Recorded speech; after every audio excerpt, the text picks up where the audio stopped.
নমস্কার, বাংলা বাজারে সবাইকে স্বাগত। আমি অনিকেত চট্টোপাধ্যায়। শুরু করছি আমাদের অনুষ্ঠান মতামত, এবং আজকের শীর্ষক মোদিজি সারা দেশ জুড়ে আগুন লাগাতে চাইছেন।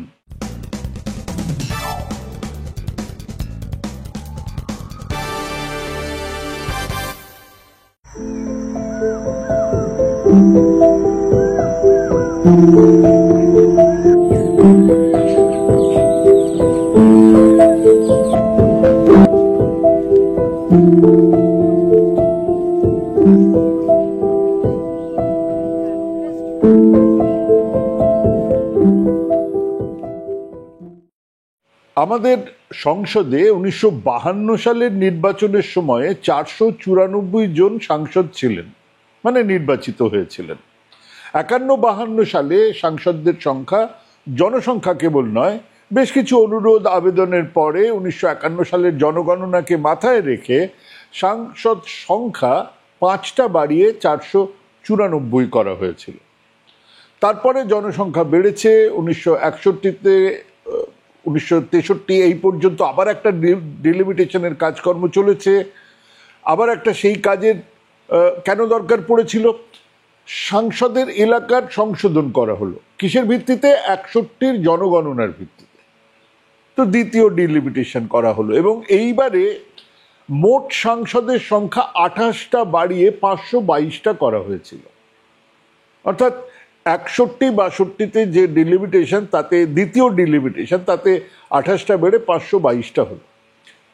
1971-73-এ আবার একটা ডিলিমিটেশনের কাজ হলো। 71-এর যে সেন্সাস, যে জনগণনা, তার ভিত্তিতে থার্ড ডিলিমিটেশন করা হলো। সেবারে 21টা আসন বাড়ানো হয়েছিল। মোট আসন বেড়ে দাঁড়ালো 543। এর পরের ডিলিমিটেশন ছিল 2001-এর জনগণনা অনুযায়ী। 2001-2 সালে আবার জনসংখ্যার ভিত্তিতেই ডিলিমিটেশন হয়েছিল, কিন্তু এবারে ওই 2001-এর সেন্সাস রিপোর্ট খতিয়ে দেখেই কেবল সাংসদ এলাকার কাটছাট করেই জনসংখ্যার ভারসাম্য বজায় রাখার চেষ্টা করা হলো। মানে সংখ্যা বাড়ানো হলো না। বহু ক্ষেত্রে জনবহুল যে বিধানসভাগুলো, মানে 7টা বিধানসভা আছে, তার মধ্যে এটা ছোট বা এটা বড়, এটাকে ওটার সঙ্গে জুড়ে দিয়ে ওটাকে এটার সঙ্গে ছেটে কেটে একটা ভারসাম্য আনা হয়েছিল। মোট আসন সংখ্যা কিন্তু বাড়েনি। আচ্ছা, কেন বাড়েনি? বাড়ানোই যেত। জনসংখ্যা বেড়েছে, কিন্তু সাংসদ এর আগে বেড়েছিল, এখন বাড়েনি। কেন বাড়েনি? মোট জনসংখ্যা তো বেড়েছিল, তাও বাড়ানো হলো না। কেন বাড়ানো হলো না? সেটা করার আগেই কিছু সুস্থ মাথা, যাদের মাথা সুস্থ, যাদের একটা সাধারণ বুদ্ধি আছে, এই বৃদ্ধি নিয়ে, এই যে গ্রোথ, এই নিয়ে আলোচনা করেছিলেন। সংখ্যা কিভাবে বাড়বে, কোথায় বাড়বে, বাড়লে তার সামাজিক রাজনৈতিক প্রভাব কিভাবে হবে, এসব নিয়ে বহু আলোচনা, বিতর্ক, প্রাজ্ঞ পণ্ডিত মানুষদের মতামত নেওয়ার পরে বোঝা গিয়েছিল এক দেশ তার জনসংখ্যা কম করার জন্য চেষ্টা করে যাচ্ছে, জনসংখ্যার হ্রাসের বিভিন্ন প্রকল্প চালু করছে, তার প্রচারে কোটি কোটি টাকা খরচ করছে, অথচ সেই জনসংখ্যা যেখানে বাড়ছে সেখানে সাংসদ বাড়িয়ে দেওয়ার মতন আহাম্মকি করা যায় না। পৃথিবীর কোনো দেশে হয়নি। এরপরে জনগণনা হবার কথা ছিল 2021, কার্টিসি মোদিজি। সেই জনগণনা এখনো হয়নি। কেন হয়নি? কারণ প্রথমে বলা হয়েছিল কোভিড আর তার ভ্যাকসিনেশন, তাই নিয়ে দেশ ভীষণ ব্যস্ত, প্রশাসন ব্যস্ত, কাজেই ওসব এখন থাক। 21 পার হয়েছে, 22 গেছে, 23, 24 চলে গেল, কিন্তু জনগণনা হলো না। আসলে বেশ কিছু ফাঁপড়ে পড়েছে সরকার, মোদিজি, RSS, বিজেপি। সবটাই তো রাম মন্দির তৈরি করা নয়, ওই শতাব্দী প্রাচীন এক মসজিদ ভেঙে ফেলাও নয়, বা ওই ছুঁচলো মুখো কিছু রেল এনে, ইঞ্জিন এনে, ঝান্ডা দেখিয়ে বন্দে ভারত চালু করে দিলাম, বুলেট ট্রেন, মানুষকে ধোকা দেওয়া, এসবও তো নয়। শক্ত ব্যাপার। অনেক কিছুই আছে যা ফাটা বাঁশে কিছু আটকে যাবার মতন আতঙ্ক হয়ে দাঁড়ায়। আতঙ্ক। এই জনগণনা এবং মোদিজি, তার দলবল, অনেক কিছুই ওই ফাটা বাঁশে আটকে গেছে। জনগণনা করলে বিপদ, না করলেও বিপদ। সেই বিপদের প্রথমটা হলো, জনগণনা হলেই জাতিগত জনগণনার দাবি উঠবেই। এমনকি নীতিশ কুমার বা চন্দ্রবাবু নাইডু, যাদের উপরে নির্ভরশীল মোদিজির সরকার, তারাও ওই দাবি তুলতে বাধ্য হবেন। দাবি না মানলে সরকার পড়ে যাবে, আর মানলে দেশের 80% পিছিয়ে পড়া মানুষ সংরক্ষণের দাবি তুলবেন। আদতে এক ব্রাহ্মণ্যবাদী আরএসএস বিজেপি সেই দাবি মেনে নিতে পারবে না। মুখে হিন্দু হিন্দু করলে কি হবে, এদিকে জ্ঞান টনটনে ব্রাহ্মণদের হাতে রথের রশির দড়িটা রাখতেই হবে যে কোনো মূল্যে। কাজেই সে আর এক বিপদ। তাই এই জনগণনার সুবিধেটুকু বার করে আনার চেষ্টা করছে আরএসএস বিজেপি মোদিজি।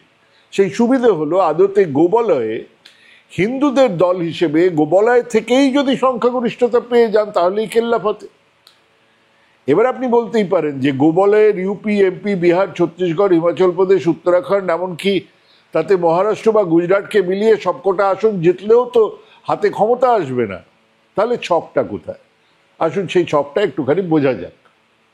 2026 জনগণনার একটা হিসেব, মানে প্রজেকশন, একটা হিসেব কষে দেখা যাচ্ছে সাংসদ সংখ্যা বেড়ে ওই সময় যা জনসংখ্যা সেই হিসেবে বেড়ে দাঁড়াবে 753। মাথায় রাখুন, 543 থেকে 753 হবে। হ্যাঁ, এই হিসেব আপনি আজ জানছেন বা জানানো হচ্ছে। সেই করোনা সময়ের আগে এই হিসেব কিন্তু কষেছিলেন মোদিজি অ্যান্ড কোম্পানি সেই তখনই, আর তার ভিত্তিতে আমাদের নতুন সংসদ ভবন তৈরি হয়েছিল, যেখানে লোকসভাতে 888 জন আর রাজ্যসভাতে 384 জন, মোট 1272 জন বসার একটা ব্যবস্থা রাখা হয়েছে। মানে ওনারা ঠিক করেই ফেলেছিলেন তখন থেকেই যে ডিলিমিটেশন হবে এবং সাংসদদের সংখ্যা উল্লেখযোগ্যভাবে বাড়বে। এখনো যারা ভাবছেন এর থেকে বিজেপি বা মোদিজি কিভাবে লাভ পাবেন বা পেতে পারেন, আসুন সেই হিসেবটাও দেখে নেওয়া যাক। এই হিসেবে সব থেকে উল্লেখযোগ্য ব্যাপারটা হলো 2001 থেকে 2011 সালের মধ্যে জনসংখ্যা বেড়েছে।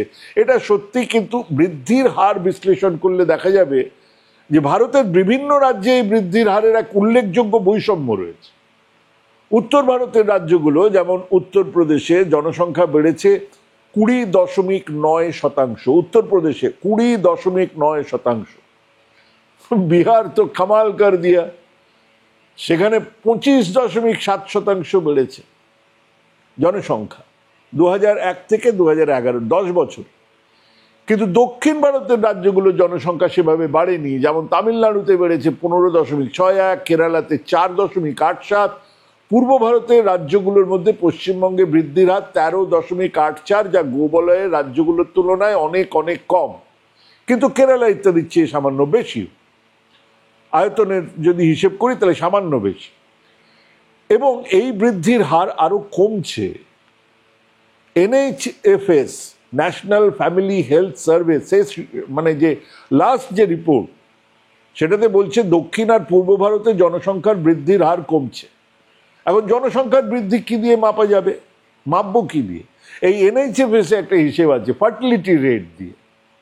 একজন নারীর সারা জীবনে কটা সন্তান হচ্ছে তার পরিসংখ্যান দিয়ে। তো উত্তরপ্রদেশের ফার্টিলিটি রেট কত? 3.1। মানে উত্তরপ্রদেশের 3 জন মহিলা প্রায় 9টা সন্তানের জন্ম দেন। আর বাংলায় আমাদের রাজ্যে ফার্টিলিটি রেট 1.6, মানে উত্তরপ্রদেশের অর্ধেকেরও কম। সারা দেশের গড় ফার্টিলিটি রেট 2.2, অর্থাৎ আমাদের বাংলা সারা দেশের চেয়েও অনেক ভালো জায়গায় আছে। এবং তথ্য বলছে এরা যে ফার্টিলিটি রেট যেভাবে কমছে, তাতে আগামী 10-15 বছরে আমাদের বাংলার ফার্টিলিটি রেট 1.1-এ পৌঁছে যাবে। 1.1-এ পৌঁছে যাওয়া মানে আমাদের বৃদ্ধি থেমে যাবে এবং তারপরে একটা নেগেটিভ বৃদ্ধি, মানে কমার দিকেও যেতে পারে, যাবেই, যা পৃথিবীর সমস্ত উন্নত দেশগুলোতে হচ্ছে। আচ্ছা, তাহলে ব্যাপারটা কি দাঁড়ালো? সেটা একটা আলাদা আলোচনা। ব্যাপারটা কি দাঁড়ালো? বিভিন্ন সরকারি পরিকল্পনাকে কাজে লাগিয়ে লাগাতার প্রচারের ফলে বেশ কিছু রাজ্য তাদের জনসংখ্যার উপরে একটা নিয়ন্ত্রণ আনতে পেরেছে। বার্থ কন্ট্রোল করা গেছে, তারা করেছেন। তার জন্য তাদেরকে খানিকটা শ্রম দিতে হয়েছে, প্রচারে মাথা দিতে হয়েছে, কথা মানতে হয়েছে। কিন্তু মোদিজি সেটাকেই কাজে লাগাতে চাইছেন। দেশের সাংসদ সংখ্যা 2026-এর ডিলিমিটেশনে বেড়ে দাঁড়াবে 753। কেবল উত্তরপ্রদেশে 48 জন সাংসদ বাড়বে। 48 জন, হ্যাঁ। বিহারে বাড়বে 30 জন, মধ্যপ্রদেশে বাড়বে 18 জন, মহারাষ্ট্রে বাড়বে 20 জন, রাজস্থানে বাড়বে 19 জন। দক্ষিণ ভারতে কর্ণাটকে বাড়বে 8 জন, তেলেঙ্গানাতে বাড়বে 3 জন, অন্ধ্রপ্রদেশে 3 জন, তামিলনাড়ুতে 2 জন, কেরালাতে 1 জন কমে যাবে। হ্যাঁ, ঠিক শুনেছেন, কেরালাতে 1 জন কমে যাবে। পশ্চিমবঙ্গের 42 জন সাংসদ ছিলেন, এবারে সেটা কমে 41 জন হবে। মানে এখন বিহারে আছে 40 জন সাংসদ, সেটা বেড়ে হবে 70। আর আমাদের বাংলায় সাংসদ ছিলেন 42, সেটা কমে হবে 41। মানে সংসদে গিয়ে যখন আমাদের বাংলার সাংসদরা চিৎকার করবেন, তখন ওধারে দাঁড়িয়ে রয়েছেন সেই গোবলয়ের সাংসদরা, যারা চিৎকার থামানোর জন্য ব্যস্ত থাকবেন। কেননা আমরা বুঝতে পেরেছিলাম যে জনসংখ্যা নিয়ন্ত্রণ জরুরি, পরিবার পরিকল্পনা জরুরি। এমনকি যে দাঙ্গাবাজ মূর্খরা অনায়াসে বলে থাকেন মুসলমানদের জনসংখ্যা বাড়ছে, তারা হয় জানেন না, না হলে শয়তানি করে এই আসল তথ্যটা মানুষের সামনে তুলে ধরেন না, যে উত্তরপ্রদেশে মুসলমান জনসংখ্যা 13-14%, বাকিরা হিন্দু। ওখানে ফার্টিলিটি রেট 3.1%, আর বাংলায় মুসলমান জনসংখ্যা 33%, কাছাকাছি, এর বেশি। Fertility rate 1.6। ভারতবর্ষে বিহার, মধ্যপ্রদেশ, হরিয়ানা, রাজস্থান, অন্ধ্রপ্রদেশ ইত্যাদি বহু রাজ্যের থেকে কম, এমনকি কেরালার থেকেও কম। মানে আমি বলছি, যদি আমরা সংখ্যালঘুদের ফার্টিলিটি রেট দেখি, দেশের সবচেয়ে বেশি ফার্টিলিটি রেট কোথায়? পুরো হিসেবটা পাচ্ছি 2016 সালের, তারপরের হিসেব নেই। মানে মোদিজিরা সেই সমস্ত তথ্যই বার করছেন না। উত্তরপ্রদেশে 3.1, বিহারে 3.3, মধ্যপ্রদেশে 2.8, ঝাড়খণ্ডে 2.6, গুজরাটে 2.2, আসামে 2.3, আর বাংলায় 1.6। মানে হিন্দি গোবলয় আমাদের দেশের জনসংখ্যা বিস্ফোরণের জন্য দায়ী। এই হিসেব NHFS এর, কেন্দ্রীয় সরকারের শেষ রিপোর্টের। এরপরে আর কোনো রিপোর্ট বের হয়নি। মোদিজি জনগণনাও আটকে রেখেছেন, না হলে আরো পরিষ্কার করেই জানা যেত যে গোবলয়ে জনবিস্ফোরণ কিভাবে দেশের অর্থনীতিকে ক্ষতিগ্রস্ত করছে। আসুন আরেকবার দেখে নি কিভাবে বেড়েছে উত্তর ভারতে গোবলয়ের জনসংখ্যা, আর কোন হারে কমেছে দক্ষিণ আর পূবে এই বাংলার জনসংখ্যা। অন্ধ্রপ্রদেশ 2001 থেকে 2011, অবিভক্ত অন্ধ্রপ্রদেশের কথা বলছি, ছিল 10.98% বৃদ্ধি। 2024-এ সেটা এক বছরের 0.34 গ্রোথ রেট। এটা আনডিভাইডেড অন্ধ্রের কথা বলছি। অরুণাচল প্রদেশ ছিল 25.9% 10 বছরে, এখন হয়েছে 0.89, অর্থাৎ কমেছে। আসাম 16.9%, এখন এক বছরে 0.92%, সামান্য কমেছে। বিহার 21.11%, 25, বিহার হচ্ছে গিয়ে 25% বৃদ্ধি ছিল, আর এখন কত? 10 বছরে 25% বৃদ্ধি ছিল, আর এখন কত? 11.42% কমেছে, কিন্তু এখনো সেটা যথেষ্ট বেশি। ছত্তিশগড় 22.6%, আর এখন সেটা 1.12%। কমার কোনো মানে গ্রোথ রেট কমেছে হয়তো, কিন্তু টোটাল যেটা সেটা কমার কোনো জায়গাই নেই। গোয়া 8.2%, আর 2024-এ কেবল এক বছরে 0.50। গুজরাট 19.2 10 বছরে, আর এক বছরেই মানে 2024-এ 1.18। হরিয়ানা 19.9, আর 2024-এ 1.18। হিমাচল প্রদেশ 12.8, এক বছরে 2024-এ 0.49। জম্মু কাশ্মীর 23.7, আর এখন 2024-এ 0.7। এটা ইনক্লুড লাদাখ জুড়ে নিয়ে। এটা 2011 ঝাড়খণ্ডে ছিল 22.3% গ্রোথ, আর সেটা এক বছরে মানে 2010 বছরে ওটা ছিল 22%, আর এক বছরেই এখন এটা 1.24, সেখানেও খুব কম নয়। কর্ণাটক 15.7, অনেকটাই কমেছে, 0.62। কেরালার গ্রোথ রেট তখনই কম ছিল, 4.9 ছিল তাদের এটা গ্রোথ রেট, এখনো সেই 4।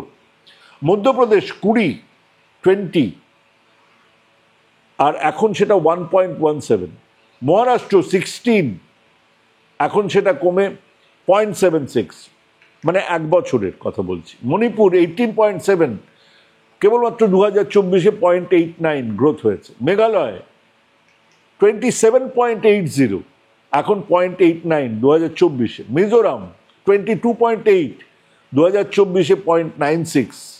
নাগাল্যান্ড 0.5, এটা আগের বার, তারপরে 0.93, অর্থাৎ এক বছরে ওখানে বাড়ছে জনসংখ্যা বা ইনফিল্ট্রেশন বা ঢুকছে, ওখানে লোকজন ঢুকছে।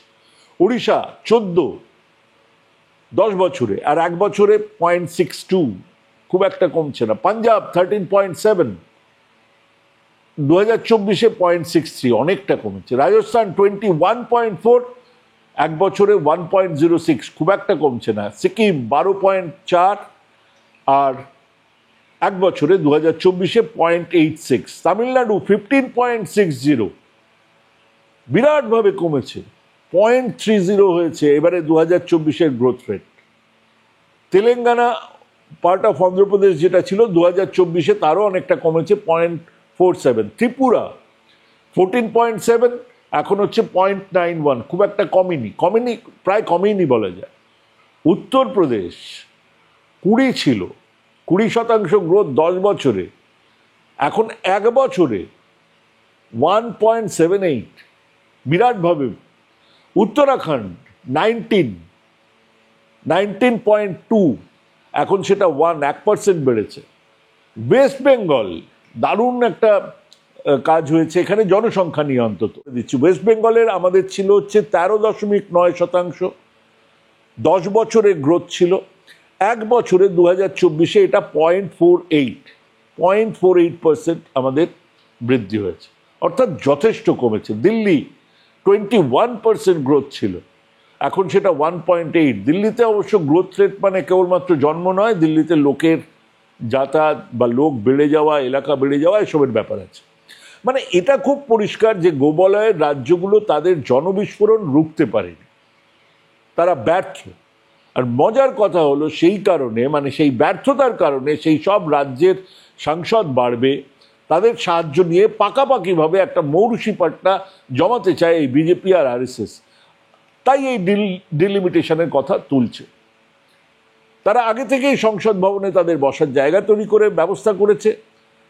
তামিলনাড়ু সাফ জানিয়ে দিয়েছে 1971-এ জনগণনার পরে যে আসন বৃদ্ধি হয়েছিল সেটার ভিত্তিতেই সংসদ সংখ্যা নির্ধারণ হবে। মানে আপনার রাজ্যে বেশি জনসংখ্যা, আপনার সাংসদ পিছু জনসংখ্যা অন্যদের চেয়ে বেশি হবে। আমাদের বাংলায় গড়ে একটা সংসদীয় এলাকাতে 2,17,000 মানুষ থাকেন, উত্তরপ্রদেশে 2,49,000। এবার তাদের যদি জনসংখ্যা বেড়ে যায়, তাদের সংসদীয় এলাকা পিছু জনসংখ্যা বাড়ুক, কিন্তু তা না করে জনসংখ্যা বেশি বলে সাংসদ বাড়ানো হলে এরপর থেকে গোটা দেশ চলে যাবে ওই গোবলয়ের হাতে। এমনিতেই সেটা ছিল না তা নয়, এমনিতেই তারা সেটাই করতে চাইছে, সেটাই তারা করছে। কিন্তু এখন তো পরিষ্কার যে সেই নিয়ন্ত্রণ নেবার জন্যই এই ডিলিমিটেশনের কথা বলা হয়েছে। আর এই হাওয়া তুলেছেন দেশের প্রধানমন্ত্রী, দেশের স্বরাষ্ট্রমন্ত্রী। ফলে আজ গোটা দেশ জুড়ে নতুন করে এক আঞ্চলিকতাবাদ মাথা চাড়া দিচ্ছে, দেওয়া স্বাভাবিক। দক্ষিণ বনাম উত্তর, এই প্রশ্ন উঠতে শুরু করেছে। বাংলার বঞ্চনা নিয়ে সরব হচ্ছেন বাঙালিরা, বাংলার সাংসদরা, বাংলার রাজনৈতিক নেতারা। তামিলনাড়ু তাদের বাজেটে তামিল টাকার চিহ্ন এঁকেছে আলাদা করে। এখনো সবকিছু এক ধরনের গণতান্ত্রিক প্রতিবাদ, এর মধ্যেই সীমাবদ্ধ, এখনো সাধারণ প্রতিবাদ। কিন্তু এরই মধ্যে লুকিয়ে আছে বা লুকিয়ে থাকে এক বিরাট আগুন, যা আমরা বহুবার দেখেছি। দেশের বিভিন্ন প্রান্ত সেই আগুনে জ্বলেছে। আসলে এই ডিলিমিটেশনের নামে মোদিজি, আরএসএস, বিজেপি এক মৌরুষি পাট্টা জমাতে চায়, এবং সারা দেশ জুড়ে আগুন লেগে গেলেও তাদের কিচ্ছু যায় আসে না। এক ভাষা, এক রাষ্ট্র, এক ধর্ম, এক নেতা, এই স্লোগান দিয়ে যে হনুমান নৃত্য শুরু হয়েছে, তাকে এখনই না থামালে কারোর ঘর সুরক্ষিত থাকবে না। মনে আছে রাহাত ইন্দোরির সেই কটা কথা, लगेगी आग तो आएंगे घर कई जद में, लगेगी आग तो आएंगे घर कई जद में, यहाँ पे सिर्फ हमारा मकान थोड़ी है। আগুন লাগলে তা দেশকে ছারখার করবে। কেবল মুসলমানের নয়, কেবল সংখ্যালঘুর নয়, কেবল কেরালা, তামিলনাড়ু, বাংলা জ্বলবে না, সারা দেশ জ্বলবে। সেটা খুব ভালো করে জেনে বুঝেও মোদিজি আগুন নিয়ে খেলে যাচ্ছেন। শেষ করার আগে সলিল চৌধুরী সেই অসাধারণ কবিতাটার কথা মনে পড়ে গেল, শোনাই। ও মোদের দেশবাসী রে, আয়রে পরাণ ভাই, আয়রে রহিম ভাই, কালো নদীকে হবি পার। এই দেশের মাঝে রে পিশাচ হানে রে কালো বিভেদের বান, সেই বানে ভাসে রে মোদের দেশের মান। এই ফারাক নদী রে বাঁধবি যদি রে, ধর গাইতি আর হাতিয়ার হেইয়া, হেই হেইয়া মার জোয়ান বাঁধছে তু এবার। এই নদী তোমার আমার খুনেরই দরিয়া, হেইয়া ওই হেইয়া মার জোয়ান বাঁধছে তু এবার। এই নদী আছে মোদের আঁখি জলে ভরিয়া, এই নদী বহে মোদের বুকের পাঁজর খুঁড়িয়া, হেইয়া মার জোয়ান মার হেইয়া বাঁধছে তু এবার। এই নদীর পাকে পাকে কুমির লুকায়ে থাকে, ভাঙে সুখের ঘর ভাঙে খামার, হেইয়া হেই হেইয়া মার জোয়ান বাঁধছে তু এবার।